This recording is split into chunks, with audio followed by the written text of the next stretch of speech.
ये कहानी अलादीन नाम के एक राजा के ऊपर आधारित है जो दिमाग से पूरी तरह पैदल होता है। अब पूरी तरह बेवकूफ होने की वजह से वो अपने देश में क्या क्या कारनामे करता है ये हम आज की इस एक्सप्लेनेशन में देखने वाले हैं। आज मैं जिस फिल्म को एक्सप्लेन करने वाला हूँ उसका नाम है द डिक्टेटर और ये फिल्म 2012 में रिलीज हुई थी। मूवी की शुरुआत में हमें एक काल्पनिक देश वाडिया दिखाया जाता है। वाडिया में एक बच्चे का जन्म होता है जिसका नाम अलादीन रखा जाता है। अलादीन के जन्म के बाद से ही उसकी माँ को मार दिया जाता है और इसके कुछ सालों बाद ही उसके बाप की भी हत्या कर दी जाती है और अब सिर्फ 7 साल की उम्र में अलादीन वाडिया का राजा बन जाता है। इसके बाद सीन यहीं कट होता है और हम कुछ साल बाद का सीन देखते हैं जहां अलादीन अब बड़ा हो चुका है। अलादीन अपने बाप की तरह ही सनकी और पागल है और उसके मन में जो आता है वो वही करता है। वो अपने देश में ओलंपिक गेम्स रखवाता है जिसमें वो खुद भी हिस्सा लेता है। फिर गेम के दौरान अगर कोई उससे आगे निकल जाता है तो अलादीन उसे गोली मार देता है और खुद वो गेम जीत जाता है और इसी तरह वो ओलंपिक में 14 गोल्ड मेडल जीत जाता है। इसके बाद अलादीन अपने महल के बाहर आता है और अपनी प्रजा को बोलता है कि जल्दी ही पूरी दुनिया हमारे आगे घुटने टेकेगी। हम जल्दी ही न्यूक्लियर वेपन तैयार कर लेंगे, पर किसी पर हमला करने के लिए नहीं बल्कि शांति बनाए रखने के लिए। और ये बोलते ही वो हंसने लग जाता है। इसके बाद अलादीन अपने न्यूक्लियर रिसर्च सेंटर में जाता है और वहां पर वो अपने चाचा तामीर से मिलता है। फिर वो दोनों अंदर जाते हैं और वहां अलादीन देखता है कि उसकी मिसाइल बहुत ही छोटी बनी है। अब ये देखकर अलादीन को बहुत गुस्सा आ जाता है और वो अपने साइंटिस्ट नदाल को बुलाने के लिए बोलता है, पर इस पर बाकी के साइंटिस्ट उसे बताते हैं कि जब आप पिछली बार यहाँ पर आए थे तो आपने नदाल को मरवा दिया था। अलादीन को इस बारे में कुछ याद नहीं होता, पर जब वो अपने दिमाग पर जोर डालता है तब उसे याद आता है कि जब वो 2 साल पहले यहाँ पर आया था तो उसने अपने साइंटिस्ट नदाल को मरवा दिया था। अब फिल्म वापस प्रेजेंट में आती है और एक साइंटिस्ट अलादीन को बोलता है कि शायद आप ये बात भूल गए थे, पर इस पर अलादीन हंसते हुए उसे बोलता है कि मैं भूला नहीं था और फिर वो उस साइंटिस्ट को भी मरवा देता है। इसके बाद अलादीन वापस अपने महल में आ जाता है जहाँ पर उसकी सिक्योरिटी में सिर्फ लड़कियां होती हैं। दरअसल अलादीन अपनी सिक्योरिटी के लिए सिर्फ लड़कियां ही रखता है ताकि बाद में वो उन्हें बचा सके। फिर जब अलादीन अपनी कार से बाहर निकलता है तभी वहाँ एक आदमी आकर उसे गोली मार देता है, पर बाद में हमें पता चलता है कि ये आदमी अलादीन नहीं बल्कि उसका डुप्लीकेट था। दरअसल अलादीन हमेशा ही अपने साथ एक डुप्लीकेट रखता है ताकि जब भी उस पर हमला हो तो हमेशा उसका डुप्लीकेट ही मारा जाए। अलादीन दिमाग से इतना चूतिया होता है कि वो अपनी डुप्लीकेट की लाश को उठने के लिए बोलता है और फिर जब वो लाश नहीं उठती तो अलादीन अपने अंकल को इशारा करता है कि इसे भी मरवा दो। फिर अलादीन के वहां से जाते ही उसके चाचा तामीर किसी को फोन करते हैं और उसे बोलते हैं कि अलादीन इस बार भी बच गया और अब हमें उसके जैसे दिखने वाले किसी और को ढूंढना होगा जो हमारा काम कर सके। अब ये देखकर हम व्यूवर्स को पता चल जाता है कि अलादीन को उसके चाचा तामीर ही मरवाना चाहते हैं ताकि वाडिया की पूरी सत्ता उनके हाथों में आ सके।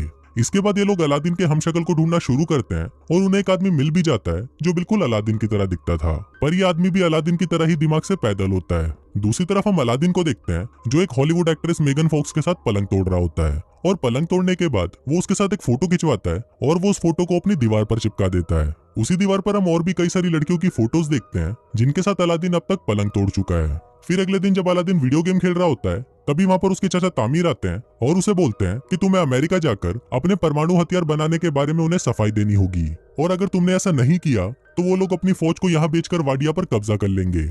अब ये सुनकर अलादीन डिसाइड करता है कि वो अमेरिका जाएगा। फिर अलादीन अमेरिका आ जाता है और अमेरिका के लोग सड़कों पर उसके खिलाफ नारे लगाते हैं। दरअसल अमेरिका के लोग चाहते थे कि वाडिया में डेमोक्रेसी हो और कोई भी बेवकूफ और पागल राजा उन पर अत्याचार ना करे।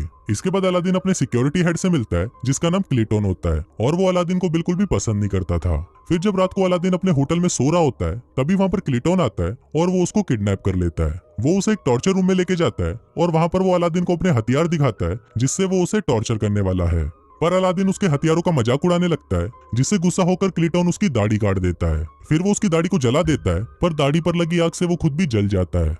दूसरी तरफ अलादीन भी खुद को रस्सियों से आजाद कर लेता है और वहां से भाग जाता है। अब अलादीन की दाढ़ी कट जाने की वजह से कोई भी उसे पहचान नहीं सकता था।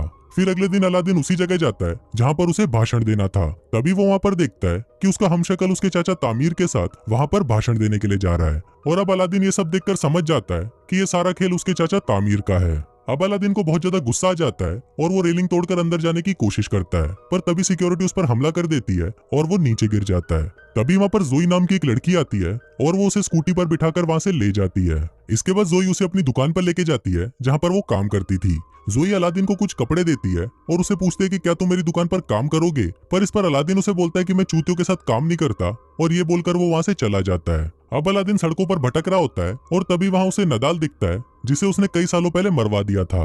अलादीन नदाल को जिंदा देखकर हैरान हो जाता है और वो उसका पीछा करने लगता है। पीछा करते हुए अलादीन एक बार में पहुंच जाता है जहाँ पर सिर्फ वही लोग आते थे जो अलादीन से नफरत करते थे।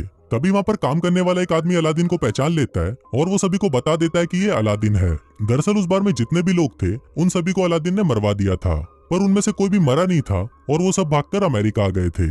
इसके बाद वो सभी अलादीन को पकड़ लेते हैं और उसे मारने की कोशिश करते हैं। वो अलादीन को टपकाने ही वाले होते हैं कि तभी वहाँ पर नदाल आ जाता है और उन सभी को बोलता है कि ये मेरा कजन है। दरअसल यहाँ पर नदाल ने अलादीन को पहचान लिया था। इसके बाद नदाल उससे पूछता है कि तुम यहाँ पर क्या कर रहे हो, तो अलादीन उसे बताता है कि उसके चाचा तामिर ने उसे धोखा दिया और वो वाडिया पर कब्जा करना चाहते हैं। फिर अलादीन नदाल को बोलता है कि तुम्हें मेरी हेल्प करनी होगी, जिस पर नदाल मान तो जाता है, पर वो उसे बोलता है कि मुझे मेरी नौकरी वापस चाहिए, जिस पर अलादीन भी मान जाता है। फिर अगले दिन अलादीन और नदाल उस होटल के पास जाते हैं जहाँ पर अलादीन का हमशक्ल रहता है। तभी वहाँ पर अलादीन जोई को देखता है और उससे छुपने लगता है। फिर नदाल उसे पूछता है कि तुम ऐसा क्यों कर रहे हो, तो अलादीन उसे बताता है कि मुझे वो लड़की बिल्कुल भी पसंद नहीं है।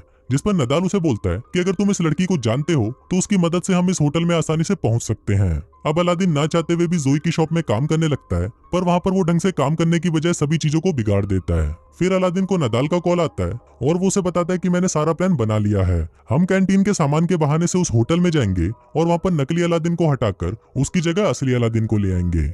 अब अलादीन को ये प्लान अच्छा लगता है और इसके साथ साथ उसे धीरे धीरे जोई भी पसंद आने लगती है, जिसकी वजह से वो शॉप में अच्छे से काम करने लग जाता है और वो उसकी शॉप का पूरा नक्शा ही बदल देता है। फिर एक दिन शॉप में एक औरत को लेबर पेन होने लगता है और उस समय इतना वक्त नहीं था कि उसे हॉस्पिटल ले जाया जा सके। अब अलादीन को पता नहीं होता कि डिलीवरी कैसे करवाई जाती है, पर फिर भी वो उस औरत की सक्सेसफुल डिलीवरी करवा देता है। अब ये देखकर जोई भी अलादीन से इम्प्रेस हो जाती है और उसे उससे प्यार हो जाता है। फिर जोई अलादीन को बोलती है कि वो अपनी पूरी जिंदगी उसके साथ बिताना चाहती है, पर इससे पहले अलादीन उसे बोलता है कि मैं तुम्हें कुछ बताना चाहता हूँ, और फिर वो जोई को अपनी सच्चाई बता देता है। अब सब कुछ सच जानने के बाद जोई उससे बहुत गुस्सा हो जाती है और वो उसे वहाँ से जाने के लिए बोलती है। फिर अलादीन जब सड़कों पर घूम रहा होता है तो वो टीवी पर देखता है कि वाडिया के लोग उसके जाने से बहुत ज्यादा खुश हैं और वो अपने देश में डिक्टेटरशिप नहीं चाहते। अब ये सब देखकर अलादीन को लगता है कि शायद उसे कोई भी पसंद नहीं करता, इसलिए वो डिसाइड करता है कि वो अपनी जान दे देगा। फिर वो एक पुल से कूदकर अपनी जान देने ही वाला होता है कि तभी वहाँ पर नदाल आ जाता है और उसे समझाने लगता है। अब अलादीन भी नदाल की बात को मान जाता है और वो अपने मरने का प्लान कैंसिल कर देता है। फिर अगले दिन अलादीन नदाल के साथ मिलकर बहुत ही मुश्किल से उस होटल के कमरे में चला जाता है और वहाँ पर वो नकली अलादीन को भगाकर खुद उसकी जगह ले लेता है। इसके बाद अलादीन उस मंच पर जाता है जहाँ पर आज वाडिया का नया संविधान पढ़ा जाना है। इसी दौरान अलादीन उस पेपर को फाड़ देता है जिसमें लिखा था कि वाडिया में अब डेमोक्रेसी चलेगी। फिर अलादीन ये बोलने ही वाला होता है कि वाडिया में हमेशा डिक्टेटरशिप चलेगी, पर तभी वहाँ पर जोई आ जाती है और उसको देखते ही अलादीन अपना मन बदल देता है और वो ऐलान करता है कि वाडिया में अब डिक्टेटरशिप नहीं होगी, बल्कि वहाँ पर सिर्फ डेमोक्रेसी होगी। अब ये सुनकर सभी लोग खुश हो जाते हैं, पर तभी वहाँ पर तामिर अलादीन पर गोली चला देता है। अब वो गोली अलादीन को लगने ही वाली होती है, पर तभी वहाँ पर उसका हमशक्ल आ जाता है और वो गोली उसको लग जाती है। इसके बाद अलादीन जोई को भी अपने साथ वाडिया ले जाता है और उसके साथ शादी कर लेता है। शादी के दौरान जोई उसे बताती है कि वो एक जूइश है, जिसको सुनकर अलादीन को बिल्कुल भी अच्छा नहीं लगता और वो जोई को भी मरवाने के लिए बोल देता है। और कुछ इसी तरह से ये फिल्म यहीं खत्म हो जाती है।